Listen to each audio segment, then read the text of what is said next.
Assalamualaikum warahmatullahi wabarakatuh. Saya Ega Rahayu, NPM 212151088. Video ini saya buat untuk memenuhi proyek UAS mata kuliah multimedia pembelajaran matematika dengan dosen pengampu yang terhormat Bapak Satya Santika, SPD MPD. Nah, langsung saja pada video kali ini saya akan menerangkan mengenai atau menampilkan sebuah media eh, pembelajaran atau media ajar atau bahan ajar mengenai materi bangun ruang. Nah, langsung saja ya pada pemaparan materinya. Nah, di mana bangun ruang ini terbagi menjadi dua jenis, yaitu yang pertama bangun ruang sisi datar, yang kedua bangun ruang sisi lengkung. Di mana keseluruhannya bangun ruang ini terdiri dari 7 jenis atau 7 macam.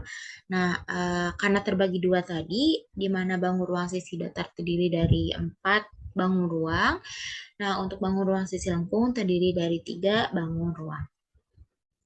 Nah, pada bangun ruang sisi datar di sini ada kubus, ada balok, ada limas, ada prisma.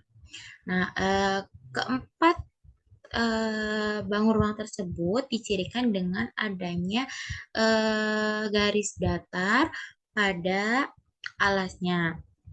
Kemudian untuk bangun ruang sisi lengkung sendiri ada 3 macam, yaitu tabung, kerucut, dan bola. Kemudian kita membahas salah satunya saja ya, tidak keseluruhannya, di mana di sini kita mengambil balok. Nah, pada balok ini kan merupakan bangun ruang sisi datar, di mana balok ini adalah bangun ruang yang memiliki 3 pasang sisi berhadapan yang sama bentuk dan ukurannya. Mana sih? Coba kita tunjukkan. Nah, yang untuk sisi yang ini berhadapan dengan sisi yang ini, dan untuk sisi yang ini berhadapan dengan sisi atas nih. Kan ini sisi bawah dan ini sisi atas. Kemudian untuk sisi depannya ini berhadapan dengan sisi yang belakang. Jadi terbukti ada 3 pasang sisi berhadapan. Kemudian balok sendiri memiliki sifat-sifat tersendiri, yaitu mempunyai 6 sisi. Nah, mana sih 6 sisi tersebut? Nah, kita cirikan ya bahwa ini merupakan titik atau ciri dari sifat-sifat balok. Nah, 6 sisinya yang mana? Tadi 3 pasang sisi berhadapan. Berarti karena berhadapan berarti ada 2. Ya terbukti ya bahwa sisinya ada 6. Sisi 1, 2, 3, 4, 5, dan 6. Kemudian mempunyai 12 rusuk. Mana sih rusuknya? Nah, ini rusuknya merupakan garis ini ada 12 rusuk. Bisa teman-teman hitung kembali untuk memastikan. Nah, kemudian mempunyai 8 titik sudut. Nah, mana sih yang dinamakan titik sudut? Nih, nah ada 1, 2, 3, 4, dan sebagainya hingga nanti terbukti bahwa ada 8 titik sudut. Kemudian mempunyai 12 diagonal sisi dan 4 garis diagonal ruang. Nah, sebenarnya bisa teman-teman gambarkan ya kalau diagonal sisi itu dari ujung yang satu sampai ujung yang satu yang berlawanan. Ini merupakan diagonal sisi. Kemudian 4 garis diagonal ruang. Nah, dari sisi ujung yang satu hingga ke sisi dari sisi yang berhadapan yang berlawanan. Kemudian mempunyai 6 bidang diagonal. Nah, bisa teman-teman gambarkan juga ya kalau bidang ini nanti membentuk sebuah sisi kembali di dalam ruang balok itu sendiri. Kemudian bagaimana nih menghitung luas permukaan baloknya? Nah, luas permukaan baloknya Di sini rumusnya yaitu 2 dikali panjang kali lebar ditambah panjang kali tinggi kemudian ditambah lebar kali tinggi. Nah, nanti pada soalnya diketahui nih panjangnya berapa, lebarnya berapa, dan tingginya berapa. Ataupun diketahui luasnya lalu dicari berapa panjangnya atau berapa tingginya atau berapa lebarnya. Kemudian, volume balok sendiri rumusnya adalah panjang kali lebar kali tinggi. Nah, nanti teman-teman jangan lupa ya untuk menghitung luas permukaan balok rumusnya ini dan untuk volume balok rumusnya ini. Kemudian, nah kita juga contohkan dengan bangun ruang sisi datar prisma. Di mana prisma juga adalah bangun ruang yang memiliki bidang alas dan bidang atas sejajar dan kongruen. Nah, di sini terdapat nih sifat-sifatnya ya sama seperti balok tadi, mempunyai 5 sisi yang terdiri dari alas, tutup, dan selimut. Nah, mana sih alas? Nah, ini alas, ini juga alas tutup. Kemudian selimutnya mana? Ini bangun datar persegi panjang ini ada 3. Kemudian mempunyai 9 rusuk sama seperti tadi. Ini ada garis ini merupakan rusuk dari prisma, bisa teman-teman hitung. Kemudian mempunyai 6 titik sudut. Titik sudutnya 1, 2, 3, 4, 5, dan 6. Kemudian sisi alas dan tutup berbentuk segitiga, benar gak? Nah, ini kan tadi alas, ini berbentuk segitiga, berarti benar. Kemudian tutupnya juga sama berbentuk segitiga.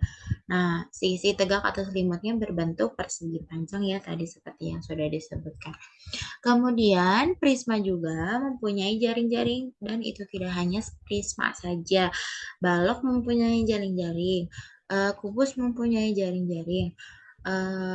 Begitupun dengan kerucut, tabung maupun bola. Nah, jaring-jaring prisma itu ada banyak, namun kita contohkan dengan 2 saja. Nah, apabila jaring-jaring ini disatukan, nanti akan membentuk sebuah prisma segitiga. Selanjutnya, prisma juga mempunyai luas permukaan. Rumusnya berbeda dengan rumus luas permukaan balok. Nah, di mana luas permukaan prisma ini rumusnya ada 2 kali luas alas ditambah luas selimut. Hati-hati ya teman-teman, bukan 2 dikali luas alas ditambah 2 selimut, tapi 2 dikalikan dulu dengan luas alas, lalu ditambah luas selimut. Kemudian volumenya gimana nih rumusnya? Volumenya yaitu luas alas dikali tinggi.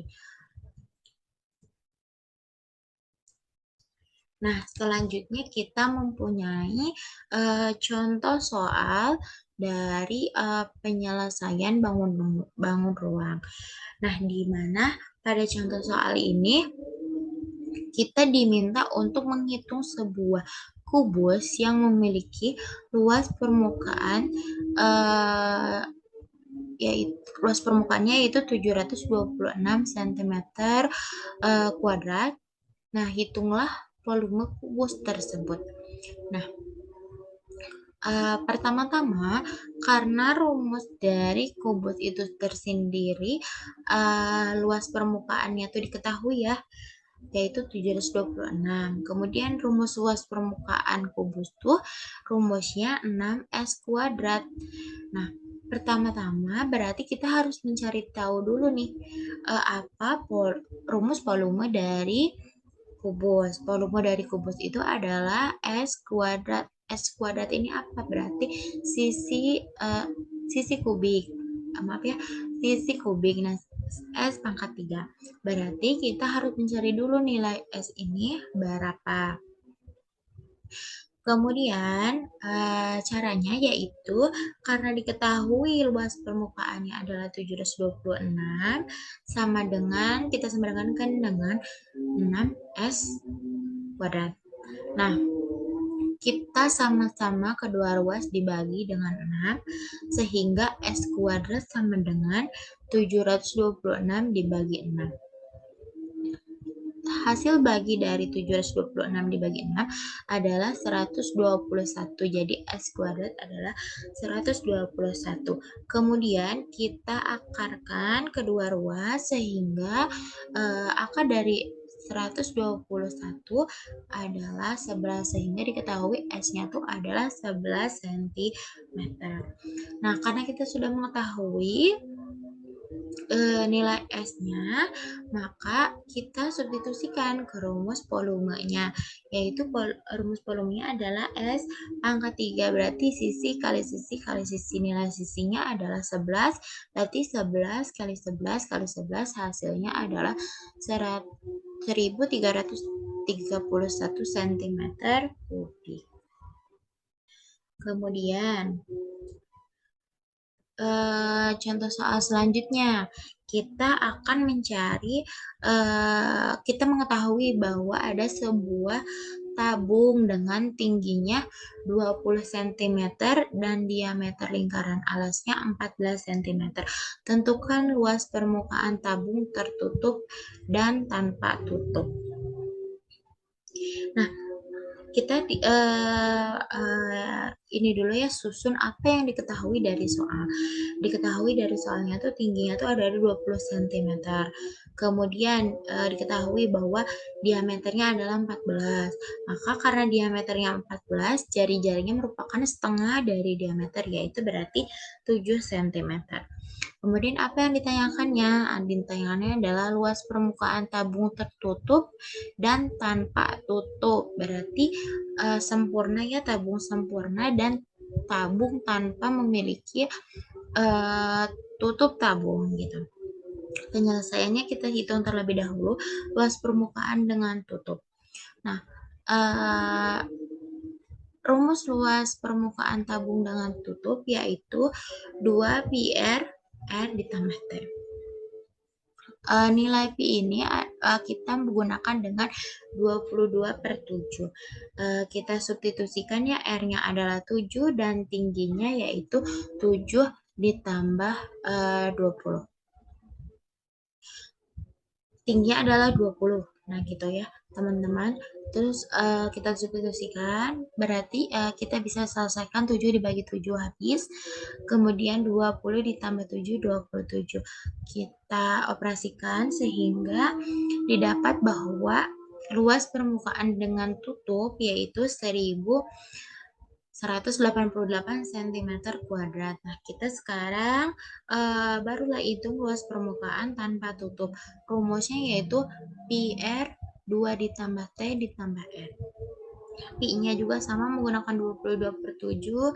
Substitusikan 2 dikali tingginya 20 ditambah 7. Kemudian 7 bisa dibagi sehingga 22 dikali 44 dikali 47 sehingga hasilnya yaitu 1034 cm kuadrat. Jadi luas permukaan tabung dengan tutup adalah 1188 cm kuadrat dan luas permukaan tabung tanpa tutup adalah 1034 cm kuadrat. Kemudian ada contoh soal lainnya di mana diketahui sebuah tumpang nasi kuning berbentuk kerucut memiliki jari-jarinya 7 cm, tingginya 12 cm. Hitunglah berapa volume tumpang itu. Apakah jawabannya A 515 cm kubik atau B 519 cm kubik atau C 616 cm kubik dan D 618 cm kubik. Di sini jawabannya adalah C ya, sudah dicirikan dengan berbeda warna. Nah, kita buktikan apakah jawaban tersebut benar. Rumus volume kerucut adalah 1/3 PR kuadrat T. Nah, 1/3 Pi-nya menggunakan 22/7, R-nya adalah 7 ya teman-teman, udah diketahui pada soal dan tingginya ada 12. 7 pangkat 2, 49, kita tulis ulang. 49 dibagi 7, hasilnya 7. Lalu didapatlah hasilnya 1/3 dibagi 12/4 sehingga hasilnya adalah 616 cm kubik. Jadi volume tumpeng nasi kuning berbentuk kerucut tersebut yaitu 616 cm kubik. Baik, terima kasih ya teman-teman udah uh, sudah memperhatikan apa yang disampaikan. Terima kasih. Assalamualaikum warahmatullahi wabarakatuh.